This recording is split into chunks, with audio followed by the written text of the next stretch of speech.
তোরা আর কষ্ট কি বুঝবি, সারাদিন তো ঘরে বসেই কাজ করিস, মাথার উপরে পাখা আর এসি তো চলতেই থাকে, না রোদে পুড়তে হয় না জলে ভিজতে হয় তোদের। চেয়ারে বসেই কি সুন্দর পয়সা কামিয়ে নিস।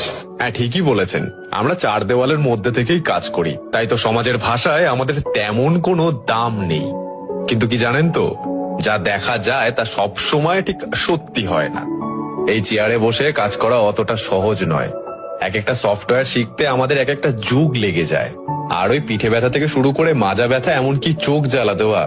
আর আপনার হাতে থাকা ওই স্মার্টফোনটার মতন আমাদের মস্তিষ্কও মাঝে মাঝে হ্যাং করে, কারণ সারাদিন আমাদের মেতে থাকতে হয় কিছু আলো নামক রঙের খেলায়। অনেকে ভাবে এই পেশায় অনেক টাকা, তাই দুদিন বাদে খাবি খেতে খেতে তারাও মরে যায়। ওটা শুধু আমাদের পেশা নয়, ওটা পেশার থেকেও বড় আমাদের একটা নেশা। আর এই নেশার কোনো দিন বা রাত হয় না। আর এই নেশা আক্রান্ত হতে গেলে আমাদেরকে অনেক কিছু, না থাক, আপনার আবার গল্প মনে হবে।